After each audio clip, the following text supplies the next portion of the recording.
നമസ്കാരം. മലയാളി വാർത്തയിലേക്ക് സ്വാഗതം. ഇസ്രായേൽ പ്രധാനമന്ത്രി ബെഞ്ചമിൻ നെതന്യാഹുവിന് അറസ്റ്റ് വാറന്റുമായി അന്താരാഷ്ട്ര ക്രിമിനൽ കോടതി. ഈ വിഷയത്തിന് തൊട്ടു പിന്നാലെ ഇസ്രായേലിനെ പിന്തുണച്ച് രംഗത്ത് വന്നിരിക്കുകയാണ് അമേരിക്കൻ പ്രസിഡന്റ് ജോ ബൈഡൻ. നമുക്കറിയാം, ഹമാസ് അതുപോലെ തന്നെ ഇസ്രായേൽ പോരാട്ടം തുടങ്ങിയതു മുതൽ തന്നെ ഇസ്രായേലിനൊപ്പമാണ് അമേരിക്ക നിലകൊള്ളുന്നത്.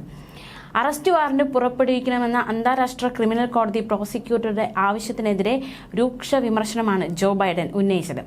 ഇസ്രായേൽ നേതാക്കളെ അറസ്റ്റ് ചെയ്യണമെന്ന് ആവശ്യപ്പെട്ട് സമർപ്പിച്ച അപേക്ഷ അംഗീകരിക്കാനാകാത്തതാണെന്ന് ബൈഡൻ പറഞ്ഞു.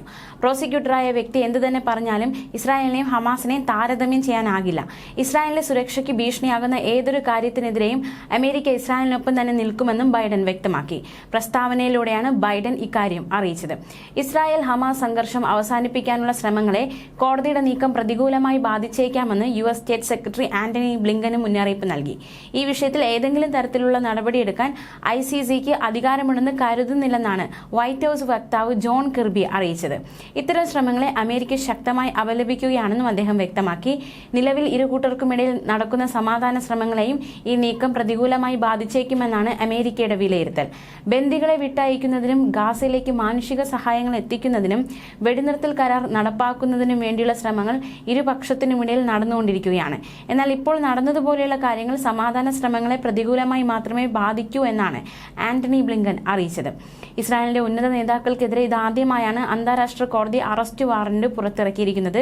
ഇസ്രായേൽ പ്രതിരോധ മന്ത്രി യോവ് ഗാലന്റിനും യഹ്യ സിൻവാർ അടക്കം 3 ഹമാസ് നേതാക്കൾക്കെതിരെയും അറസ്റ്റ് വാറന്റുണ്ട്.